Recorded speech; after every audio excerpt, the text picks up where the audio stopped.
Good morning and welcome to year number 5 of Pitt to the Point. I'm Colin Ferguson. And I'm Kaylin Davis. Pitt to the Point is your weekly 1-hour Emmy Award-nominated news and magazine program that airs live from the state-of-the-art Pitt Studios. Pitt to the Point covers everything from the University of Pittsburgh to the City of Pittsburgh, as well as national and international events, news, people, and stories. We're back with your favorite segments such as Alumni Spotlight and Clubbing at Pitt, which showcases one of our amazing student-run clubs here.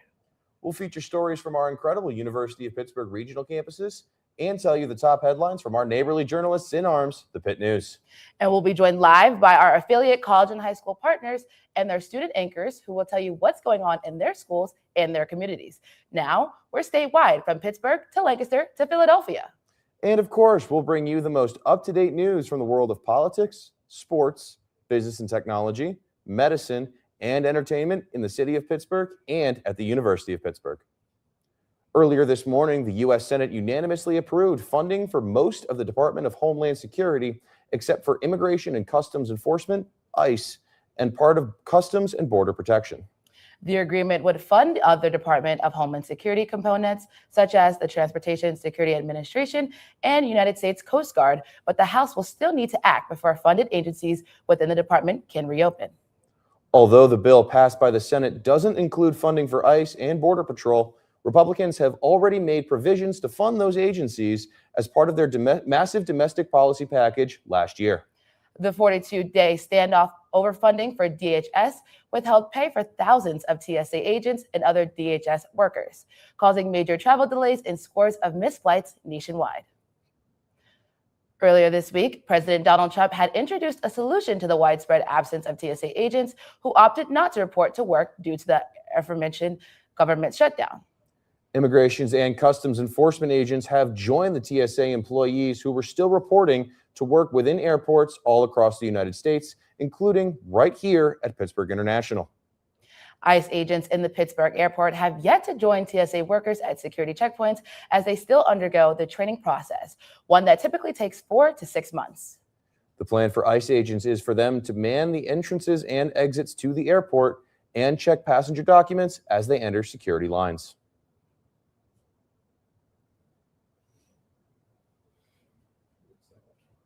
Again this weekend, flyers facing those long lines at security, TSA screeners still working without pay. Chaos and frustration at many of the nation's airports as TSA lines snake through terminals. Now the Trump administration says ICE officers will be stationed at hotspot U.S. airports starting Monday to assist with TSA screenings. They will undergo some training between now and tomorrow. 50,000 TSA officers are going unpaid due to a partial government shutdown.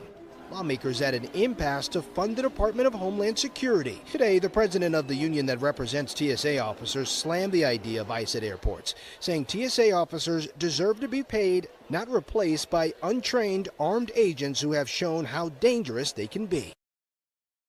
The City of Pittsburgh has made their stance on ICE within the city as citizens continue to speak out. For more, we turn to our political reporter, Fada Hindawi. Fada?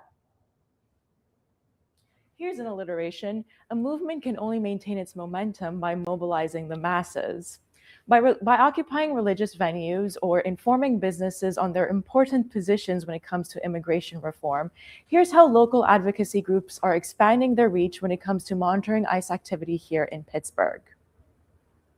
After recent news that ICE agents have been deployed to Pittsburgh International Airport, advocacy groups are continuing to prepare resources for vulnerable communities and volunteers. Frontline Dignity, an advocacy group that trains and equips volunteers to respond safely to ICE activity, hosted another rapid response training this past Tuesday in the East Liberty Presbyterian Church to address new challenges to ICE activity. Feeling good that community has come out. We had about 970 people here, and that kind of crowd doesn't come along every often. I'm the son of immigrants. I've seen firsthand what the American dream can look like when people are given opportunity, when there's a little bit of luck and there's ambition and your family works hard. And I've also seen, as I've grown up, that door close for more and more people. And now there's an outright assault on that dream for so many. When we can affirm that dignity as a country again, when we can affirm that dignity as a community, a lot of these issues are going to clear up. Legal observation, rapid response, immigrant rights and community organizing, I think, are some of the boxes that I would place frontline dignity into. I never believe that bearing witness should come at the cost of your life. And we've already seen examples in Minneapolis of individuals getting caught up by immigration enforcement actions and ending up dead. The kinds of emotions that we feel when we're watching a raid and how to temper them so that we can do our jobs as witnesses and as people that sit in the wound with others. I really encourage that people are getting involved in helping their community. This is just a really meaningful thing for people to do, to actually act out and live out ways of being in community and supporting each other. Something that doesn't really happen enough anymore, to be here to represent the dignity of people. Other organizations like Casa San Jose have urged businesses to advocate for their migrant workers. What is it that's going to move other people that don't want to hear the humanistic part of this? And a lot of that is money. And so we've got a lot of big corporations and businesses here in Pittsburgh, and they have the ear of people that we will never have. Frontline Dignity highlights the potency of collective action when it comes to legal advocacy and protecting one's neighbors. Despite federal challenges, local advocacy groups have continued to persist here in Pittsburgh when it comes to anti-ICE advocacy. For Pitt to the Point, I'm political reporter Farah Hindawi. Kaylin, Colin. President Trump is continuing to search for an answer to open the Strait of Hormuz, one of the largest shipping routes in the world, which has been blocked by Iran since the start of the conflict with the United States. The strait transports around 20% of the world's oil supply, now that Iran has implemented a toll booth method, only allowing around 10 ships to pass per day, all of which pay the passage with Chinese yuan. President Trump has threatened strikes on power plants if the strait is not reopened, but has backed off lately to allow negotiations to take place. Markets have not been reacting well. Energy markets specifically have not been reacting well to the throttling of traffic through this strait, through which about a fifth of the world's oil passes. But then markets really didn't react well to the ultimatum that President Trump issued 2 days ago. He said he was going to be bombing power plants in Iran if Iran did not open the strait. The United States Supreme Court is preparing a ruling on the Mississippi law allowing mail-in ballots to be collected up to 5 days after Election Day concludes. Over a dozen states have programs similar to this one and are preparing new legislation with the belief that the Supreme Court will rule to ban this law in the future. While I'm sure you'll enjoy getting a chance to get your news here from us at Pitt to the Point, we aren't the only journalists on campus. That's right. We're going to give a turn to our partners at the Pitt News, who are sharing their top headlines from the week.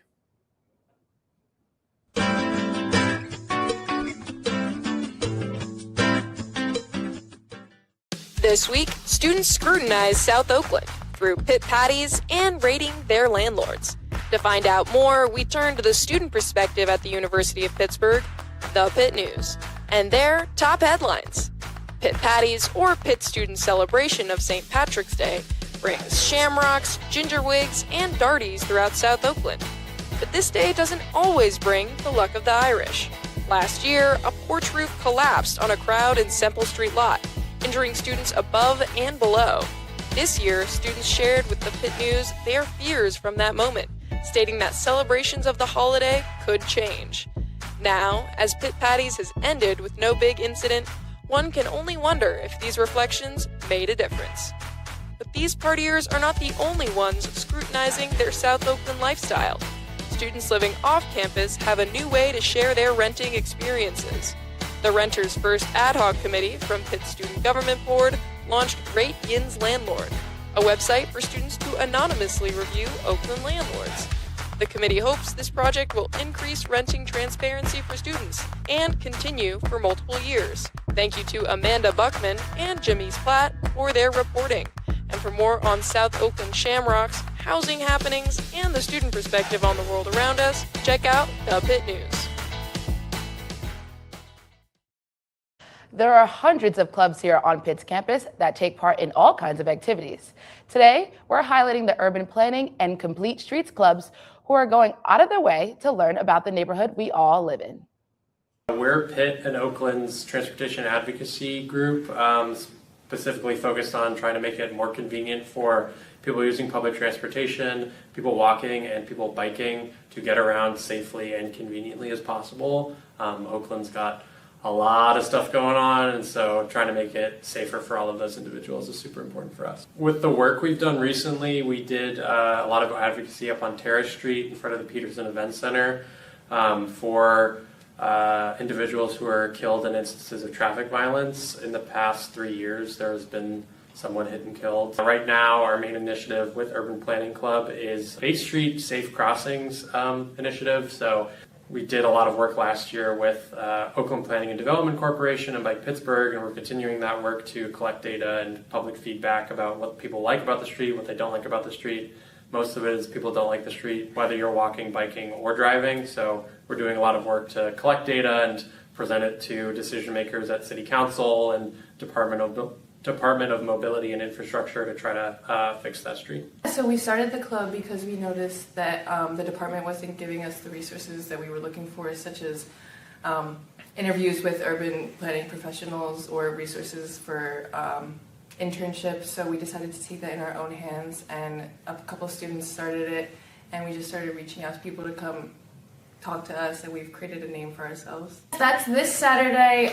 We're not running it, but the School of Sociology is. They're gathering just a few professionals that care about just housing, and they're going to do a couple panels with some. And then we do have students who created a website called Rate Yin's Landlord. They're going to be speaking about what renting is like for students in Oakland. April 11th, we're working with Oak Cliff Community Gardens. And then, yeah, like I mentioned, a couple of urban planning professionals to come in from all different sectors, such as transportation or housing. Even if we don't get funding for Bates this year, we're going to be out on the corner of Bates and Semple again next year. Maybe not me because I'm graduating in December, but others will be there to take up the helm and keep fighting the good fight.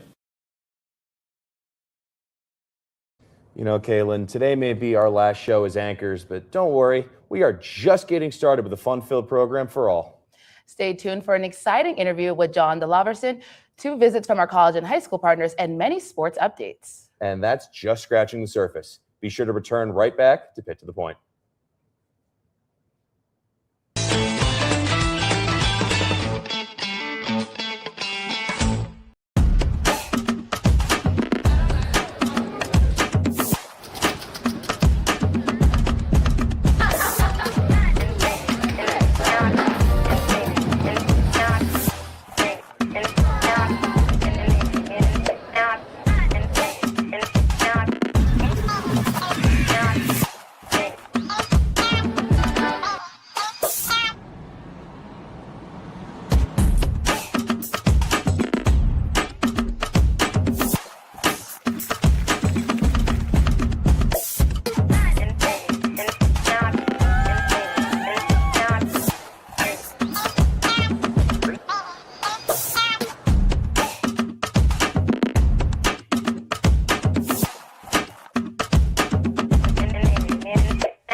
This morning, you take your place in this honored tradition. You take your place in a time of great challenge and even greater opportunity. Community comes at the cost of your comfort zone. You don't just stumble upon community in college, you create it. I hope that your journey outside of your comfort zone eventually leads you to a community that welcomes you exactly as you are. Class of 2029, whatever you're feeling right now, I hope that sometime soon you feel at home. Congratulations, class of 2029, and good luck to you as you begin your journey.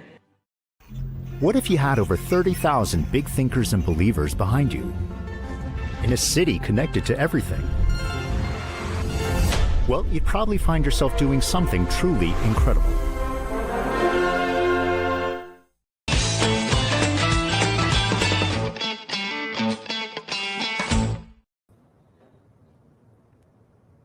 From Newcastle, PA to the University of Pittsburgh to Hollywood, our next guest has truly created an inspiring career for future Pitt grads. Joining us live in the studio is Lionsgate executive John Dellaverson. Morning, John. How are you? I'm Fine. Very nice to be here. Thank you for joining us. Thank you so much for Appreciate it. being here. To start us off, I just want to ask you, so you're being from Newcastle, PA. How was the transition from coming from Newcastle to the University of Pittsburgh? Was there an adjustment period?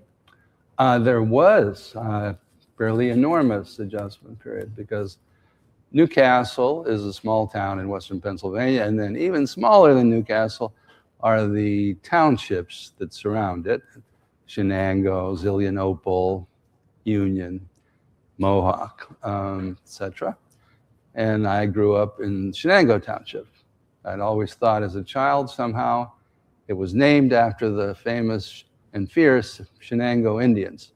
It turns out there were no Shenango Indians, really. There was just a little creek called Shenango, and that's where the name comes from, but the Indian story is much better. When you grow up in a small town and you're in a small township of the small town, and the school is Shenango High School, actually Shenango Middle School, elementary school, it's all one building. And there were probably 60 of us or so from first grade until 12th grade. And that's where I went to school. It was perfectly fine. But as most township schools are small and underfunded, and we made do with what we had. So came time for the physics teacher to appear. It turns out it was the gym teacher because we didn't have any physics teachers. And he had never taken physics himself, even in high school. So the final exam question was, why don't fish freeze to death in the wintertime? Question that still haunts me. But the dean of the school, your brilliant dean, who is a world-class physicist, explained this to all of us the other night, and it's because of the hydrogen bond, unusual properties of water that permit the latticing of the water that stays on the top, that freezes first, and because when it freezes, it becomes lighter. The ice is actually lighter than the water, so it floats on the water and acts as an insulating blanket for the water below it, and so keeps the water just warm enough so the fish can survive. So now everyone knows the answer. So where were we? Now I'm in Newcastle. How did I get here? Yeah. On top of that, you were one of the pioneers for the Pitt in LA program, giving the students here at the University of Pittsburgh a chance to see what the industry is really like. What was your inspiration to start this program, and how has it, grown from its beginnings in 2019? 100% Carl Kurlander, who is a professor here in film studies and was a well-known working writer in Los Angeles and had written the script for a very well-known picture, St. Elmo's Fire, and then worked on Saved by the Bell and some other television episodes that were similar, actually spin-offs of Saved by the Bell. But he was there several years and had a real career and chose to come back to teach at the university. Now, I didn't know any of that, but I'm just sitting in my office at Lionsgate, and it's 2005, and someone that knew both of us connected us, and Carl said, listen, I'm doing this idea is Pitt in Hollywood, and we're going to have a picnic in the park in Beverly Hills, and we're going to unite all of the people from Pittsburgh who are working in the film business. And I said, well, Carl, it's going to be you, me, and a sandwich, because there aren't any. I have been here 20 years. I haven't met one person that I've worked with from Pittsburgh. That was true. But I mean, it was true that I thought that. Then when I went to the picnic, there were like 300 people from Pittsburgh, some of whom I actually knew. I just didn't know they were from Pittsburgh. And so from that beginning, Carl and I started to talk about, well, how could there be an ongoing presence of the students at Pitt in Hollywood in a meaningful way? Because nearly every school sends some group of students, and they call it Tulane in Hollywood or DePaul in Hollywood. And I don't know that it has much significance or people get a lot out of it, because it's so dispersed. And so in my own mind, the idea was to find a home, someplace where people could say, well, that's where Pitt and Hollywood is. And since I was at Lionsgate, we got Lionsgate to be that home. And so the offices of Lionsgate serve as the classrooms for the students that are there. And as a result, there's tremendously sort of simple, direct, straightforward ways of those students to interact with actual executives who are working for Lionsgate in the building every day. They talk to them. Carl is very connected to the community and is able to bring in very well-known writers and directors, producers, and they speak to the students. The students then try and find internships. That program has been very successful. Dozens of those people are now working in the business of film and television. So I think it's a big success, and I would encourage everyone to go out and try it. I mean, you should see it. If you're interested in being in the business of Hollywood or television or motion pictures, you don't have to be in Los Angeles, but it's a good start. That's where most of it is. Even the things that you think are created in Pittsburgh or New York or all the other places in the country where pictures are shot, almost all the decision-making, all the preparation for those projects takes place in Los Angeles. So for people who want to work, that's the most obvious and simplest way to start. Again, especially after you've developed a certain skill set, just like you're doing it right here, then you don't have to be in Los Angeles, and you can take that skill set anywhere. And now that we're not completely comfortable with remote learning, a lot of things changed in the pandemic. People were forced to accept it. Most companies, including Lionsgate, don't like it. They prefer to have all of the employees in the building so that they can talk to each other. Now, I personally think at the beginning of your career, it's terribly important that you're in that kind of environment so you can see people do exactly what you do and maybe what you want to do, because these people have been doing it sometimes all their lives, and they're some of the best people in the world, right? So the best way to learn is what? Is watching the best person in the world do it, and maybe work with the best person in the world. These are some of the best people in the world, for sure. Whether it's acting or directing or music or virtually any aspect of entertainment, a lot of it is centered in Los Angeles. And I think Pitt in LA has done a great job of connecting people from Pittsburgh who want to be in that business, but aren't yet because they're in Pittsburgh. So we're trying to solve that problem. Absolutely. And we wanted to congratulate you as well on your illustrious award last night. Actually, we have it on film right now, and let's take a look. Oh my God, there's a lot of imposter syndrome going on here. But, His work has shaped not only the film industry, but also the opportunities available to students and filmmakers here in Pennsylvania and around the world.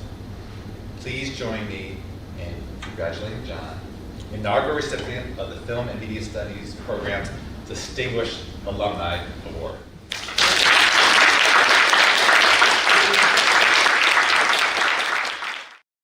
The City of Pittsburgh is hosting a summit that some might describe as shockingly innovative. Our business and tech reporter, Maxine Van Nortwick, has the latest. Maxine? The PA Data Center and Energy Innovation Summit is in its second year today in downtown Pittsburgh, hosted by the Pittsburgh Technology Council. While many across the nation have stated their opposition to data centers, the Technology Council hopes to provide education about manufacturing benefits today across the nation and in Western Pennsylvania. Friday is it's the second annual Pennsylvania Data Center and Energy Innovation Summit being held by the Pittsburgh Technology Council. Three-legged stool of jobs and data centers, host the data centers, power the data centers, and the third one is to manufacture the critical equipment that goes into the data centers and that transmits that power from the generation spot in Shippingport to the final destination where it's being used, which frequently now is Northern Virginia or other places in PJM. And this is a secret superpower for Pennsylvania. You know, we are at the Tech Council particularly excited about data centers, not because of the buildings that data centers occupy, but because of the capabilities they're going to unlock in society. So about 8,000 jobs is what we're seeing are going to be needed to build the data centers that are coming to Pennsylvania in the next decade. 8,000 jobs consistently for at least the next decade. That doesn't count the construction jobs that'll be needed for the energy centers. Answer, like, I can't defend every data center out there because I haven't been to every data center out there. But I do know that when we do things in Western PA, we're going to use Western PA common sense. The key message is it has to be for everybody. It has to be for community benefit. If it's not, there's no reason to do it. I hope you understand like why we're excited about it. We're excited because it's manufacturing, it's energy, and it is bringing prosperity to places that have been left behind the tech boom. And it's largely the tech boom bringing it to those places. So it's a story largely of reuse in Western. We're not going to greenfields, you know, we're not knocking down farmland. We are reusing industrial sites that needed reused, and we're doing it in every case using far less natural resources and emitting far less pollution than whatever was there before it. That doesn't mean it's nothing. It just means it's exponentially less water than what a coal-fired facility was doing. We're not dismissing anyone's concerns, long list, but we think through innovation and through collaboration, we can work through those. This is economic opportunity for everyone, not just for a few. Today's summit will be hosted at the Landing Hotel in Pittsburgh's North Shore and will include a mixture of keynotes and lectures, including some from Amazon Web Services and Google. For Pitt to the Point, I'm business and technology reporter Maxine Van Nortwick. Kaylin, Colin? You know, Kaylin, it's a pretty lucky day today. And why is that, Colin? We're joined by not just one, but two different high schools that are ready to show us their stuff. First, we're heading to Henderson High to see what Isabel Buddock and Andrew Benner have to offer. What's up, guys? Hi, guys.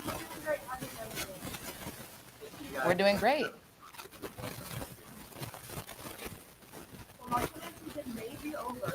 Let's head back to see how the Westchester University marching band ends for a show.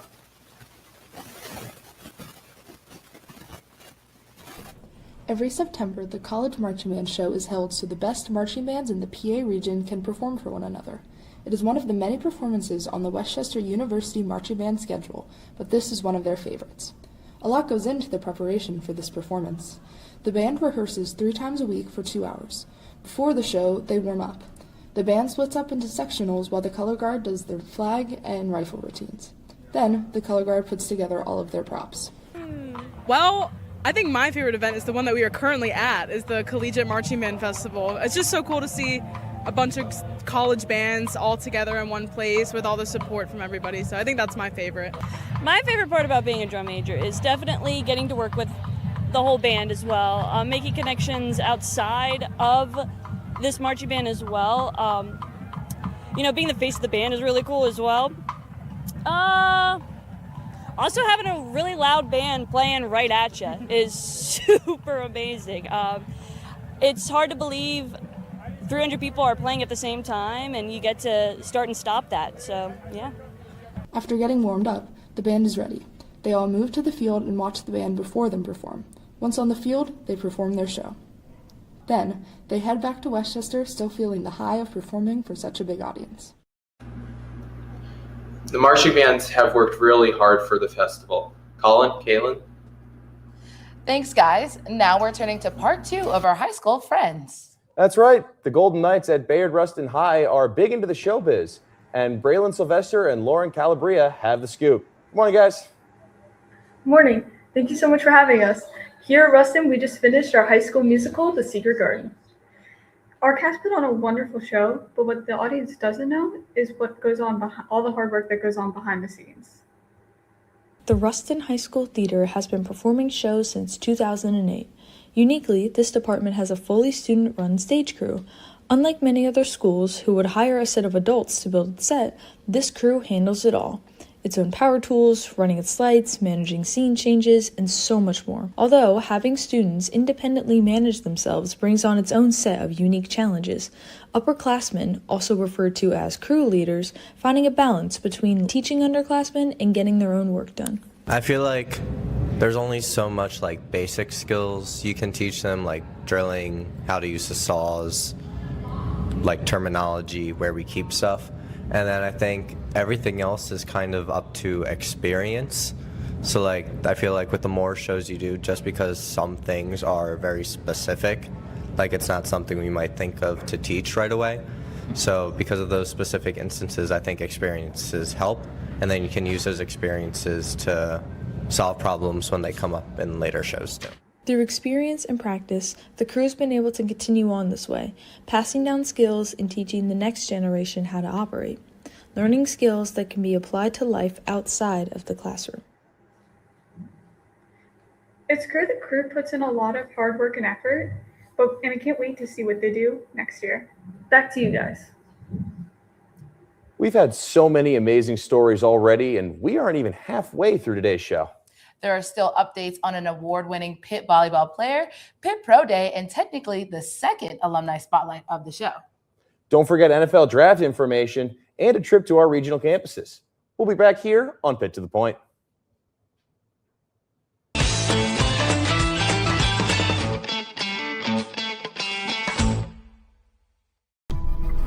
I am so honored and humbled to officially welcome you to the University of Pittsburgh.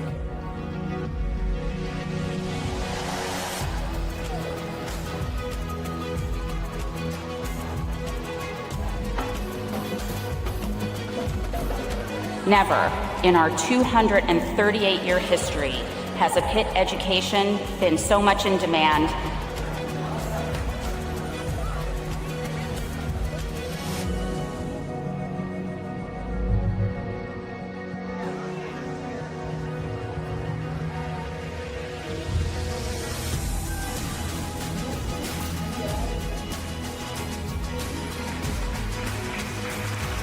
It's possible at Pitt is not just something we say when you walk in the door. Hail to each of you, hail to possible, and hail to Pitt.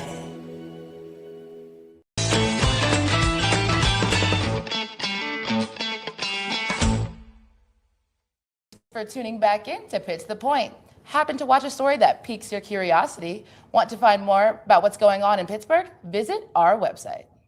That's right. If you want to find out more about the world of politics, medicine, business and technology, and more, log on to pittothepoint.com.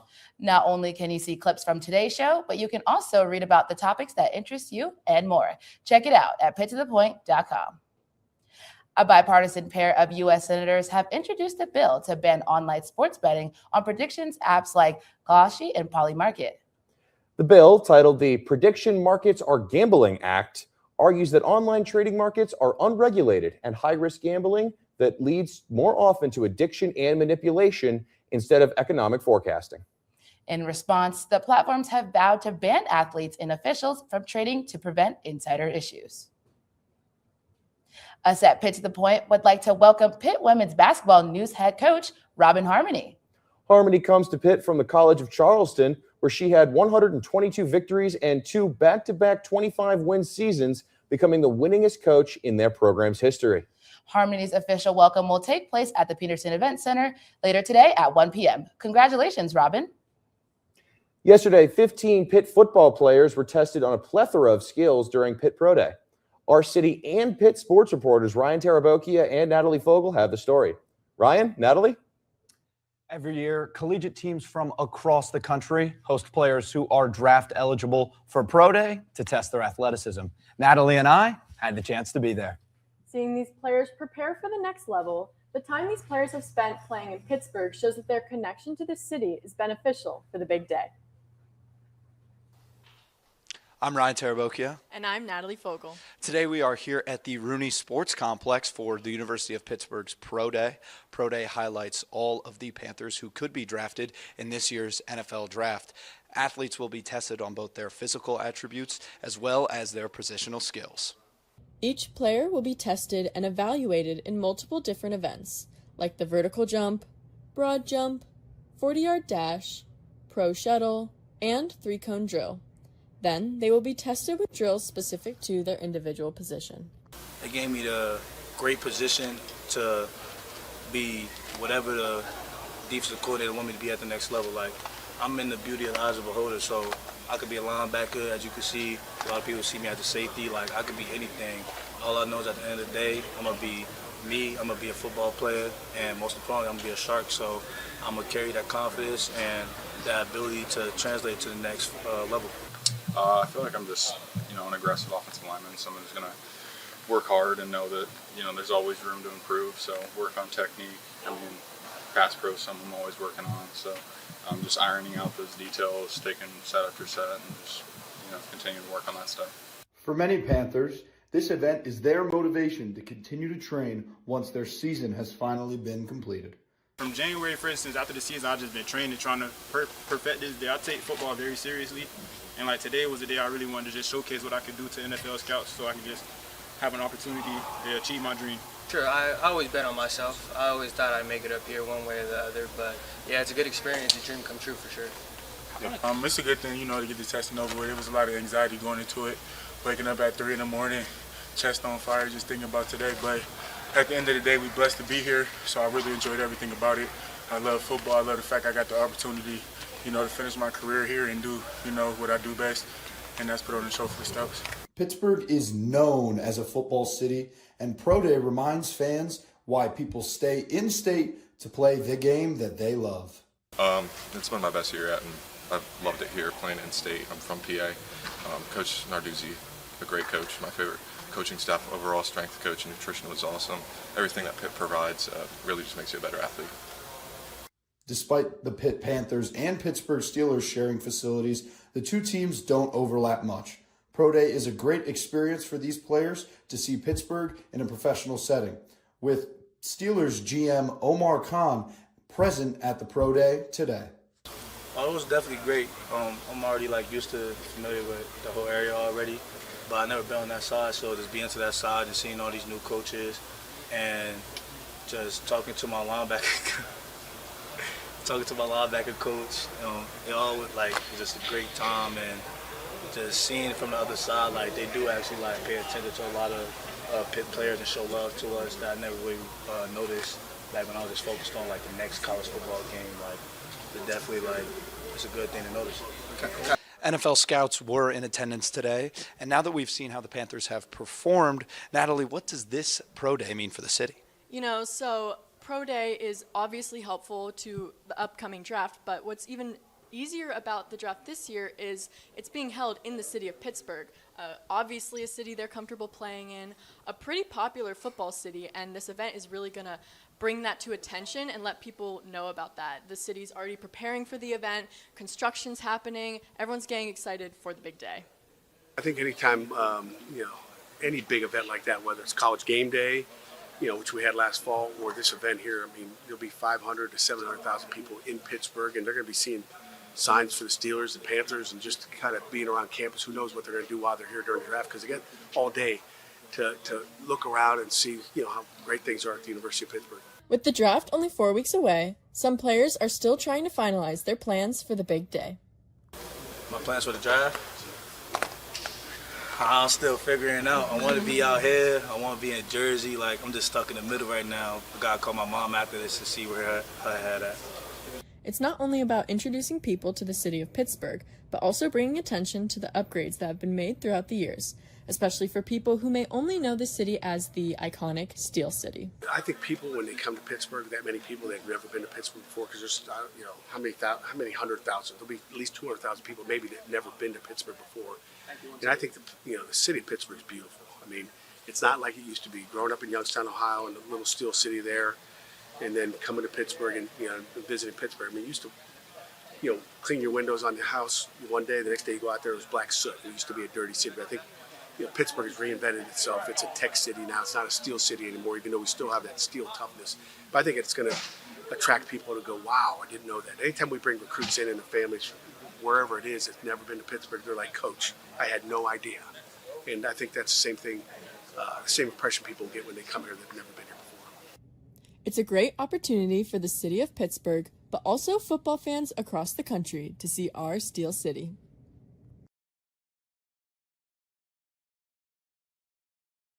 The 2026 NFL Draft will start on Friday, April 23rd, and will include 7 rounds. Pitt standout and Pro Day attendee Kyle Lewis is hopeful to be drafted as high as the 2nd round in this year's upcoming NFL Draft, with a possible position change on the horizon. For Pitt to the Point, I'm Pitt sports reporter Ryan Tarabokia. And I'm City Sports reporter Natalie Fogel. So, Ryan, you were at Pitt Pro-Day in person. Were there any specific players that stood out to you?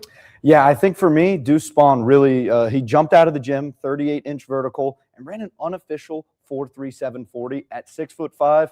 That's going to give him the opportunity, a guy who maybe didn't get as many reps as he wanted, to find his way on a practice squad and maybe earn a role as a gunner in the NFL.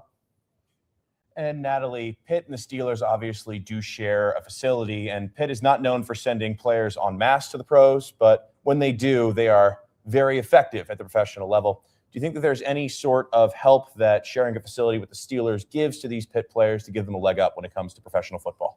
Yeah, so Kyle Lewis said that he recently met with the Steelers, and he said that despite sharing facilities, he felt a very decent shift between collegiate and professional levels. So I think that despite sharing those facilities, you really never know when it comes to professional level, and any star player for Pitt is going to be ready for that kind of environment, is what I believe.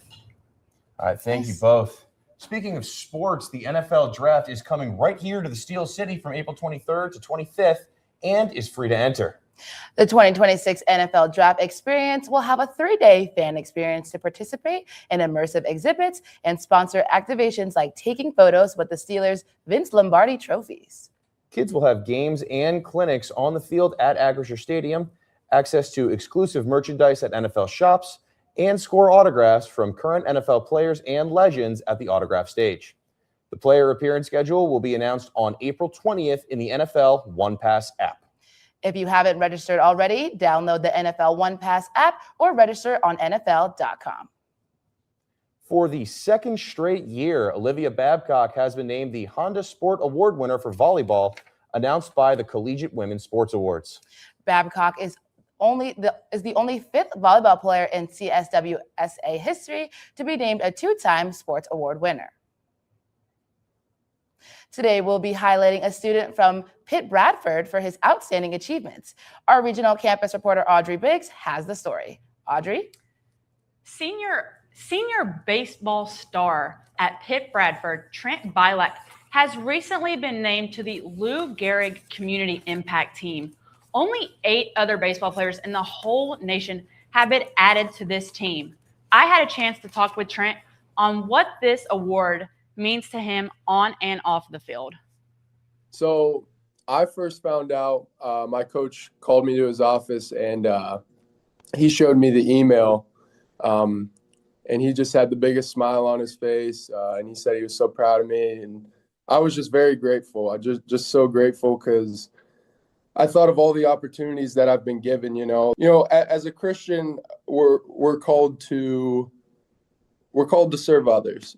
And that's what this award's about. It means more than any, statistical award that I could receive for baseball. God he calls me to serve others. I think my coach did a very good job at kind of gathering everything I've done over not only my college career, but also my high school career, and kind of putting together a really nice article. I know he took a lot of time, and I'm very appreciative that he took a lot of time to write me up like a good letter of recommendation for this nomination. I think in terms of what's impacted me a lot is growing up, I did a lot of youth basketball camps because my mom and dad would run them from the time I can remember. They were the ones running a lot of the youth basketball programs and camps around my hometown. So kind of just learning,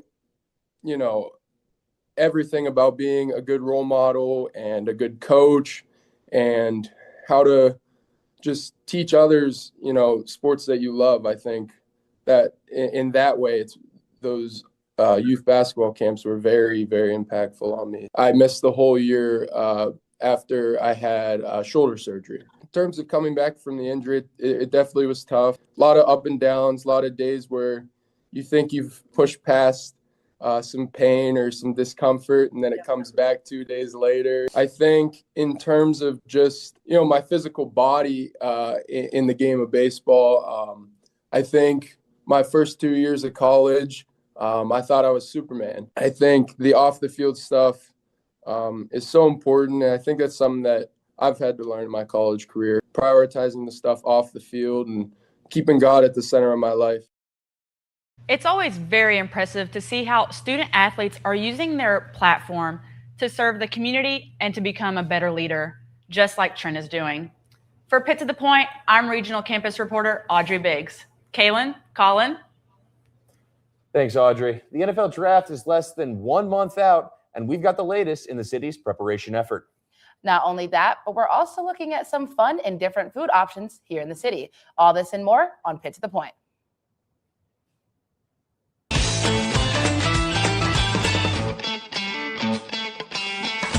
This morning, you take your place in this honored tradition. You take your place in a time of great challenge and even greater opportunity. Community comes at the cost of your comfort zone. You don't just stumble upon community in college, you create it. I hope that your journey outside of your comfort zone eventually leads you to a community that welcomes you exactly as you are. Class of 2029, whatever you're feeling right now, I hope that sometime soon you feel at home. Congratulations, class of 2029, and good luck to you as you begin your journey.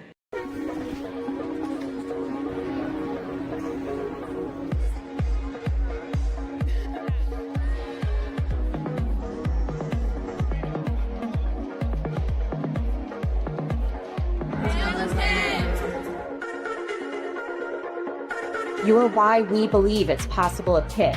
We each became a part of something larger than ourselves. Paige Allen. Thank you.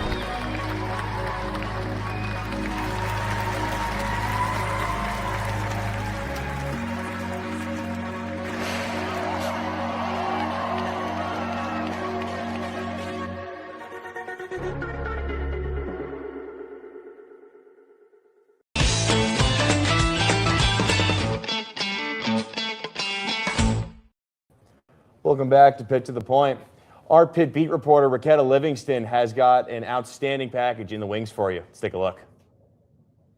I was quite moved by the people who came and the things that were said and what I learned. In this particular event, I did a lot of the kind of like framing what the discussion would be and knowing the different participants and introducing them to each other. And I had kind of an agenda around like Scott, but also some people here in Pittsburgh. And so I had all these ideas going in about what would get discussed, how things would go. And instead, there was just like profound connections between the people there who are participating. And what I heard with everybody was stuff I didn't expect. They were all moved by each other, by each other's struggles, but especially by the different kinds of optimism and possibilities that were there when they got into a room together. They all wanted to be in touch, to work together on building connections between their projects. And so that made us all want to work harder for things that have to do with our world changing. And that the university got to be a place for something that would go well beyond the university toward a wish to give skills and hope to those who want to make change. So I felt like what came out was energy to make more changes amongst those who are already doing it and some desire from others to help and be part of it. And it just felt like there was a future of all of us working together that might include now some of the people who had been in the room, and that it would be for all of our futures together. So it felt like hope.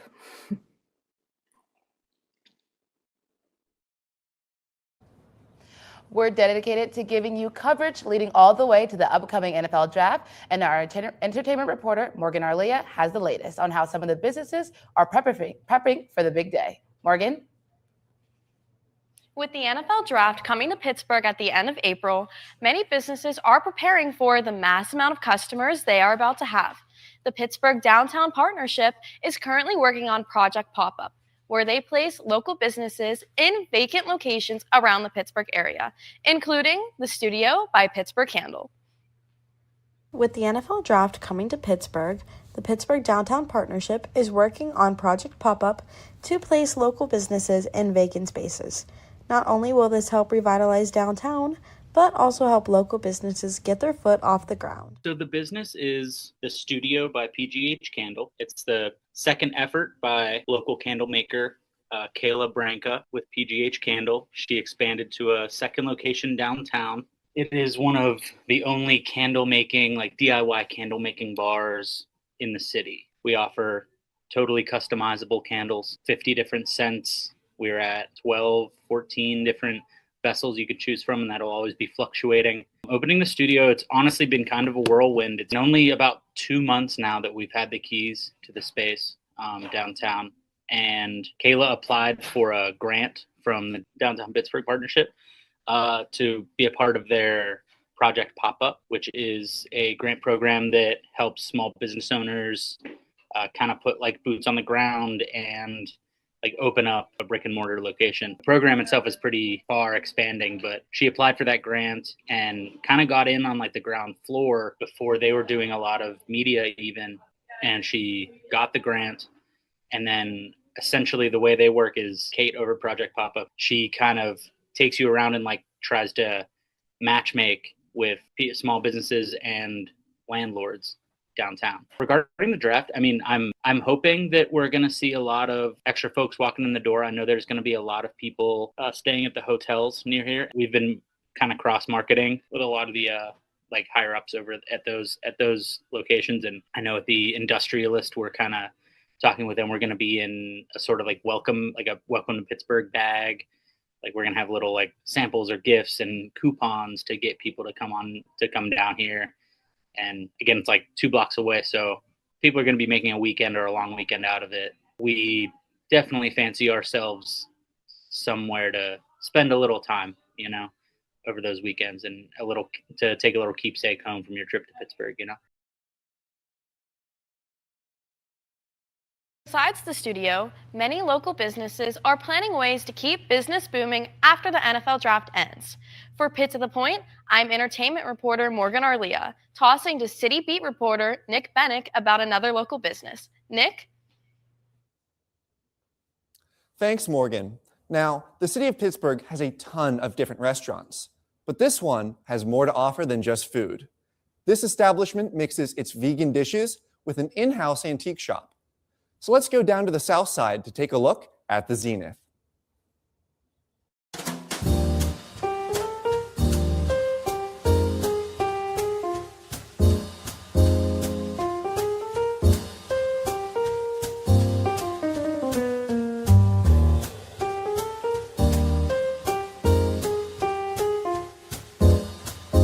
The funnest things for me has always been watching all of the kids that grew up here become adults, get their weddings or their baby showers. Or the one aspect of this place that has always probably meant the most to me was that feeling of family.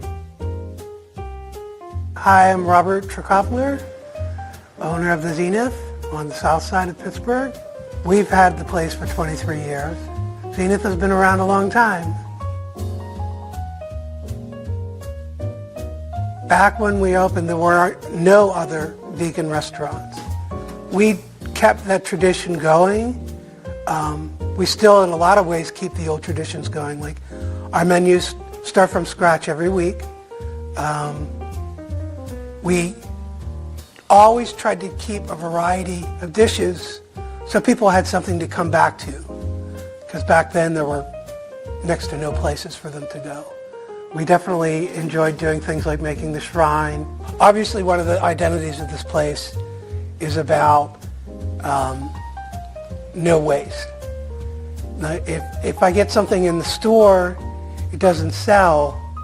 If I don't put it in the free bin to give away, I'll turn it into something else. I love making lights out of bizarre things and, making mobiles out of old meat hooks.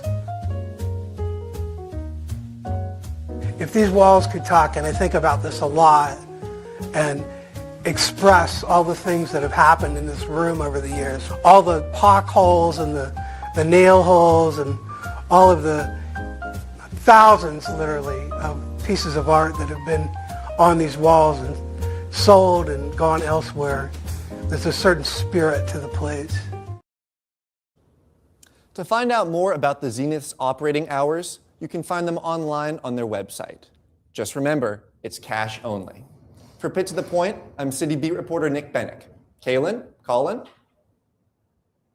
Thanks, Nick. Well, I hate to say this, but we are headed to the end of our last show as anchors. It is quite sad, but it's all right. We've still got plenty left for you, including one more alumni spotlight right here on Pitt to the Point.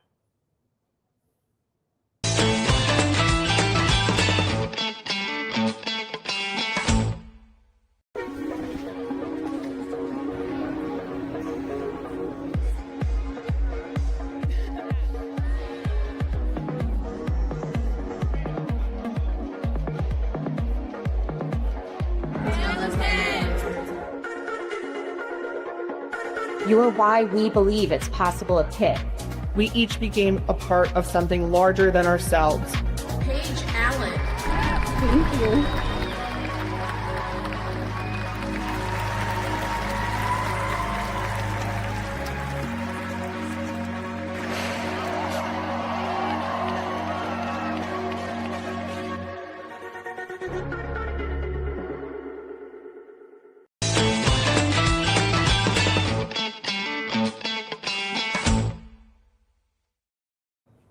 Every week, we highlight a Pitt grad that has exceeded expectations after graduation. Today's Alumni Spotlight focuses on the head of partnerships for Chalice AI, which is the one and only Kenny Paul.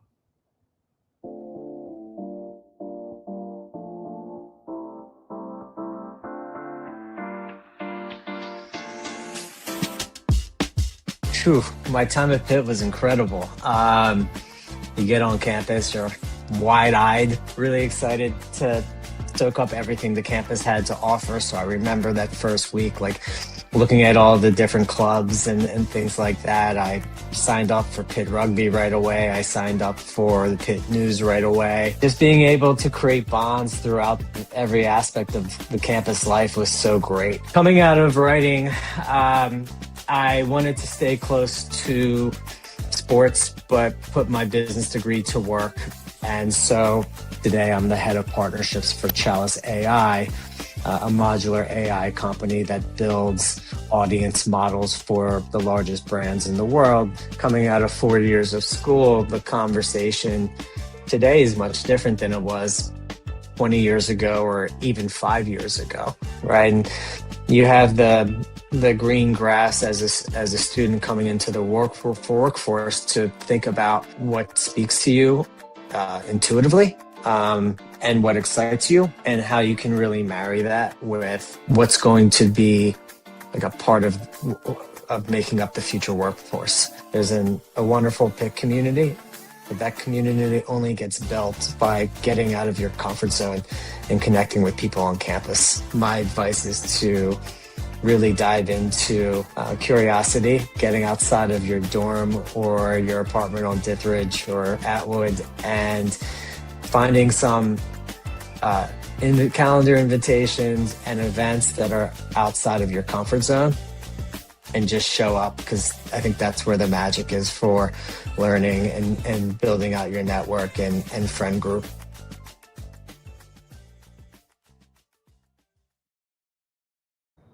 And that is a wrap on Show 8 of Pitt to the Point and our time at the anchor desk. It's been an honor to share the desk with you and to give you the latest news from Pitt to the Point and beyond. But don't worry, we'll still be here to help next week's anchors, Farah Hindawi and Nick Bennett, give you the latest news from right here in Pitt Studios. A huge thank you to our news director, Michaela Albers, and our floor manager, Zach Hankins, for for all they've done to keep this show running and make our lives easier. Now, this is So Long for Us. I'm Colin Ferguson. And I'm Kaylin Davis. Thank you for tuning in to Pitch to the Point.